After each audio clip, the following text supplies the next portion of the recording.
Hey, how are you? I am Kenney. She is Madison Beer. This is Billboard in studio, and we are very happy to have you here at the Billboard HQ here in New York City. Very happy to be here. Now, I want to talk to you about the new video that just came out for Say It to My Face. And you actually sing on that song, Madison, that you're not good at confrontation. Yeah, it's a lie. Yeah, that's a total lie. After listening to the song, I never want to mess with you like ever. Good. You are an intimidating force. Thank you. Force of nature on this song. Thanks. We're going to talk about the song, but actually this is really the first sit-down interview we've ever done with you here at Billboard, so I kind of want to go back to square one just for a second. Let's go. It's cool to do this in New York City because you are a New York native yourself. I am. Long Island strong. Yeah. Yep. Now, I want to talk about Long Island, though, because Long Island's a great place, of course. We have our Billboard music. Well, that's what I want to get into. I was going to say that, you got Jones Beach out there. It's a cool music scene out there, but kind of a tough place to grow up if you're an artist, wouldn't you say? Definitely, yeah. I mean, for those who don't know how Long Island works, it's kind of everyone does the same thing. Everyone dresses the same. No one really does anything like out of the norm. Yeah. And if you do, it's considered weird. And and so for me growing up, it was really hard to make music and do the thing I love. But I posted my YouTube video when I was 12, for those of you that don't know. And right after that, I started seeing so many girls and guys that are younger than me post YouTube videos as well, whereas they would have never done that before. So you made it cool. Yeah, well, I mean, I don't want to say I made it cool, but it was definitely like awesome for them to be like, oh, hey, there's a girl in our school doing it, so maybe it's less weird that we do it now. Yeah. So it just felt cool to be able to open these other kids' minds up to absolutely. Well, let's talk about the YouTube videos, because I guess in 2012, if I have my facts correct, you do an Etta James cover. Yeah. And then just Justin Bieber's like going on the internet and stumbles upon you.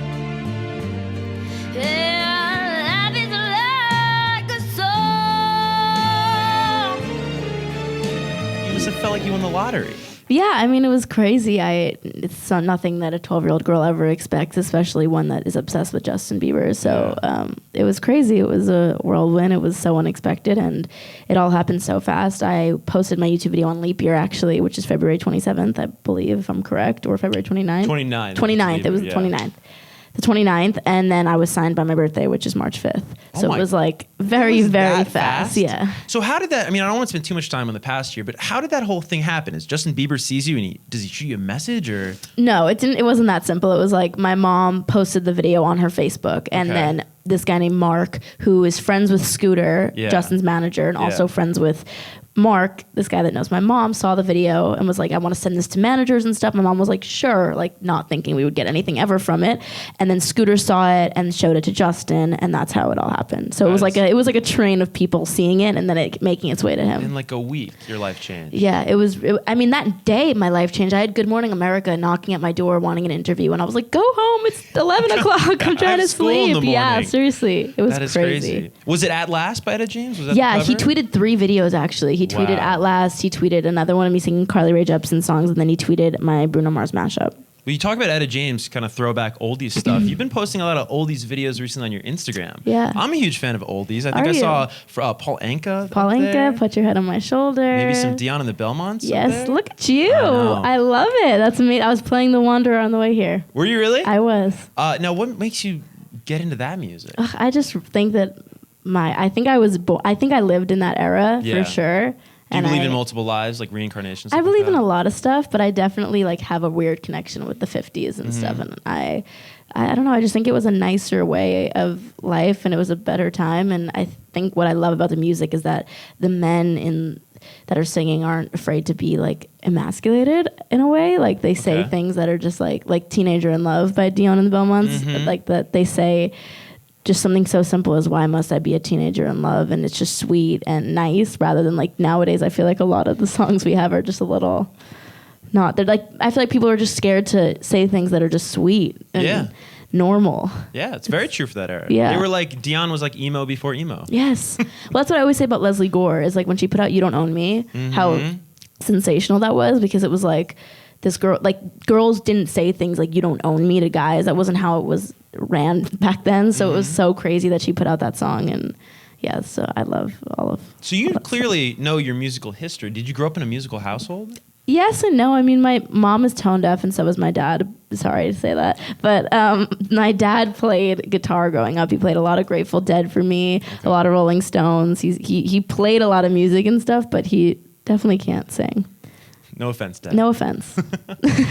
describe yourself on Twitter. Your bio on Twitter is simply music chick. Yeah. Is that really who you are at the end of the day? And the only reason I ask is because you do so many cool things, right? You're kind of dabbling in fashion. You've been on the cover of magazines. Music is part of this big picture, career you have blossoming right now. But music chick, is that really how you see yourself at the end of the day? Yeah, I mean, I that's my bio because that's my blood and that's who I am. It's just music, has always been such a light through my life, and it's been something that I've always had to fall back on in times of distress or whatever it might be. So yeah, I mean, I always, no matter how let's say I don't make music for 10 years, and I just do fashion or whatever, which that will never happen, but music will always be something that I go back to and something that'll always be me. It's just me. It's always been. Almost like a friend in a way, right? Yeah, it's serious. I'm not even kidding. I have videos of me from when I was 2 years old singing before I could even speak. I've just always loved music. I've always had this weird connection. What's your earliest memory of music? Probably this program called Stars of Tomorrow, which is kids that like to do theater and stuff at a really young age. I'm talking 4 or 5 years old. Oh my gosh. And my parents signed me up for it, and it was just a after school program kind of thing. And I have videos of me from 4 to 12 there. I went all the time and sang with my friends and did stuff. And there's actually a really cool video. I was probably 6 in the video, and my singing coach has her arm around me, and there's all these parents in the audience. There's probably 10 parents in the audience. It's nothing crazy. And she's like, I'm not even just saying this. I know she's a child, but I want everyone in this room to remember the name Madison Bieber, because she's going And you somewhere. have that on video? I have the video. I can send it to you guys, and we could cue it here. That would be amazing. Yeah, no, I have the video, and it was crazy. And then I also have a video of me. My dad was filming me when I was probably 4 maybe, and I'm at the end I sing a whole song, and at the end I'm thank you MTV, and I blow a kiss. And it's just so funny. That would make quite the Throwback Thursday. Yeah. I wanted to talk to you about, speaking of fashion, I read that you did something recently at a fashion event. It may have been a Vogue event, but don't quote me, with Liam Gallagher. Oh, yeah, I did. What was your experience? Did you interact with it? Because he is a character. I didn't. They're very, very strict on who gets to interact with him. Yeah, so probably I for didn't. the better. Yeah, I did not get to interact with him. I actually took a step towards him while he was performing to videotape him, and security threw me off the moment. I was like, okay, cool. And it was great that we performed together. It was just crazy. I didn't perform with him, but we performed in the same space, and I opened up for him. It was beautiful. That's awesome. Yeah, it was crazy. It was at the Duomo. The big. What is it? The Duomo. Isn't that what it's called? Probably. In Milan, it's a big church. Oh my God, this happened in Milan? Yeah, it was in Milan. Well, you love Europe, right? I just thought you were in London. Yes, I do. What do you love about London? You did a bunch of shows in London, actually, I should say. Yeah. You know your facts. I love it. I did do a bunch of shows in London. London, I don't know. It's just, to me, it's like New York, but cleaner, and I like the accents. Cleaner than New York. Yeah, so that's I was a New York native. I grew up in Jersey, but I appreciate that sentiment. Yeah, it's just, that's what London is to me, and it's just cool and has a vibe to it. I love it over there. And then you could also take a train 2 hours to Paris, which I love Paris. Mm-hmm. I don't know. I just think Europe's cooler. Definitely. And it's never not cool to go overseas and then you got fans singing the words of your song. Oh, my God. It's crazy. Yeah, it's insane. When there are fans waiting outside my hotel and stuff, I'm like, what is happening? I don't understand. Yeah.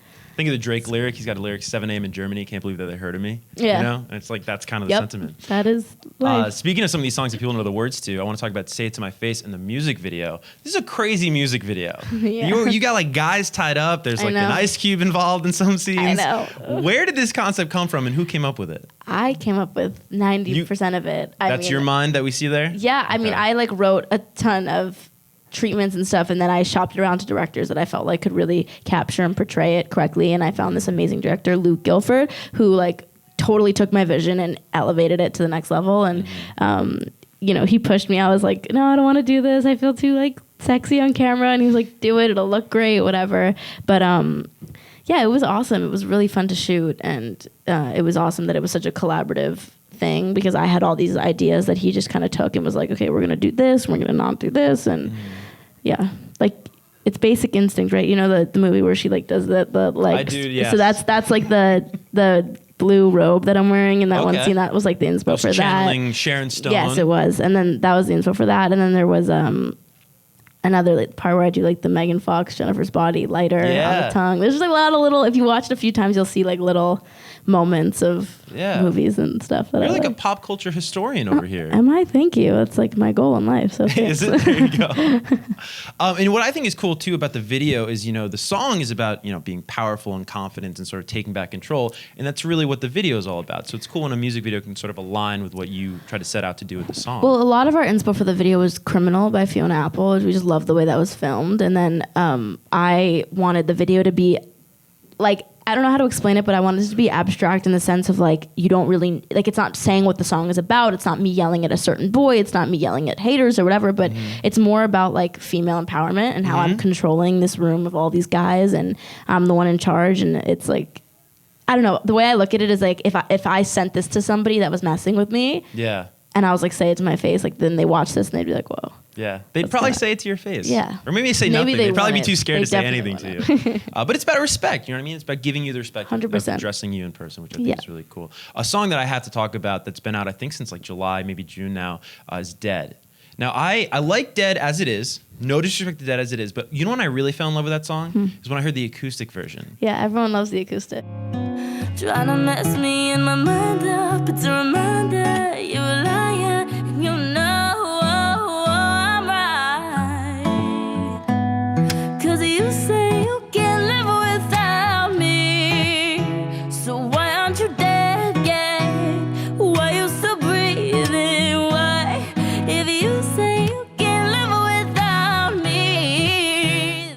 There's just something, I mean, tell me if you can attest to this. There's something that happens with your voice, this like extra, range of soulfulness when you get the acoustic guitar involved. Yeah. Do you feel that? 100%. I mean, I like to perform, like you just saw recently, like the acoustic versions of stuff, just because I feel like, I don't know, it just makes it more real in a sense, if that makes any sense at all. Like, it just makes it more, I connect with the music more, and it, puts emotion behind it that wasn't there before. And yeah, it was fun to record it too, but I like singing it live a lot. Yeah. There's something so human about the acoustic guitar, you know what I mean? Yeah, it's just beautiful. I want to learn how to play a guitar. I have no idea. I play piano, but I want to learn how to play it on guitar. That'd really be cool. bad. Your fans would love that. I want to get a ukulele. It's like my ukulele, all right. pinnacle of, I think it's so cute. That'd be cool. And it's super easy to play, I heard, so it's just like cute. I don't know.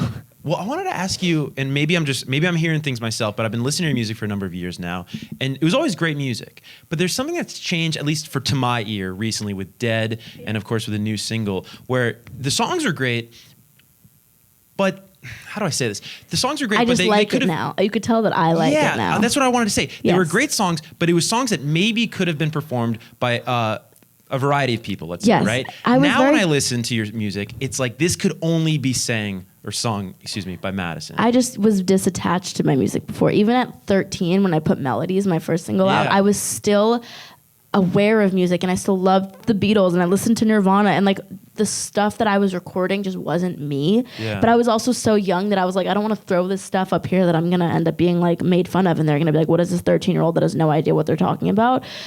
So now that I'm older and I'm 18 and I actually have a voice and I feel like I could really do what I want, I've just been in the studio with people that I've found to be really creative and awesome, and they've helped me find my sound and find who I really am and what kind of music I really want to be making in the long run. So it's been cool, and I'm very glad that you could hear the difference between it. It's like night and day. Because when an artist loves their music, it's like so apparent. But when they're unhappy with it, you could kind of just hear it. It's like, it's not there. Again, it didn't sound bad. It's when you hear the new stuff, you're like, oh my God, this is a different world. Yeah. That makes me really happy to hear. Definitely. Yeah. I want you to tell us a quick story though about Dead. You had to fight for that song, from what I did understand. for months and months. Basically, a lot of people don't really realize how songwriting and song releasing works.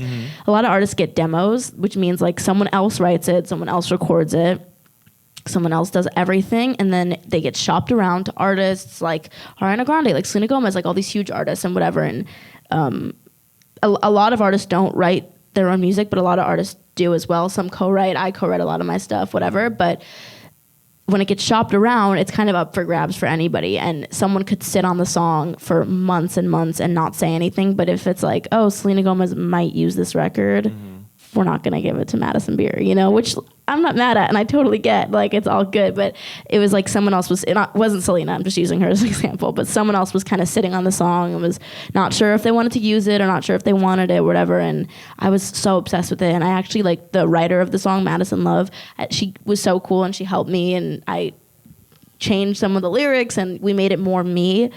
Whereas, like, some demos are just straight how they are. So it was cool that she, you know, allowed me to, like, tweak it a little bit. And so that made me really attached to it. And I was like, I really want to put this record out. It took months and months to get it and to, you know, convince everyone that I was going to be able to sell it, because they were not sure if this huge artist was going to take it or not, which, you know, they'd rather have the huge artist take it. So, you know, we ended up getting it, which is great. And I'm very thankful to Madison Love and DeLacy and the writers on the song that, you know, believed in me. Definitely. I think we're all thankful too that it's out in the world and you're the vocal on it. Thank you. So if you're watching right now and you've been a fan of the singles that have been coming out, we have good news for you. An EP is on the way. Yes, it is. Top of next year. What can you tell us about that?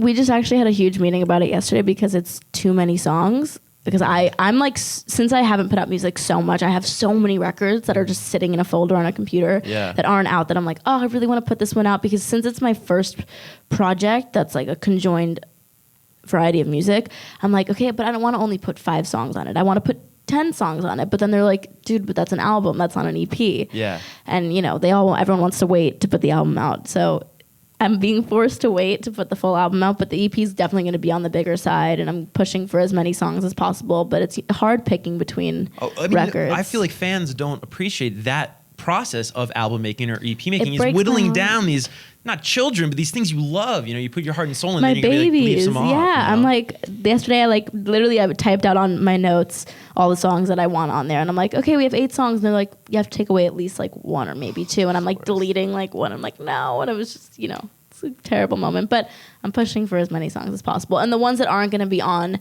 the EP, I'm probably going to put out as singles. Cool. Just so they still do get some airtime. They see the light of day. Yeah. There'll also be some tour dates, I understand, along with those. We really don't know where you're playing yet, but what can we expect from those shows? I will be announcing and sharing details much sooner than I think everyone thinks. I tweeted that at a fan yesterday. She was like, when are we going on tour this summer? Blah, blah. I was like, girl, if only you knew how soon I was telling you all this stuff. But yeah, it's going to be great. It's my first headline tour. I've never done this ever. The London shows are the only shows I've ever headlined in my life. So that was crazy. And this will only be the second time doing it. And it'll be my first tour. I'm not sure how many tickets are going to sell, if any are going to sell. I don't know. I'm nervous. I'm excited. And it's going to be great. I'm just looking forward to it. We're all excited as well. And where can they find out information about all that stuff?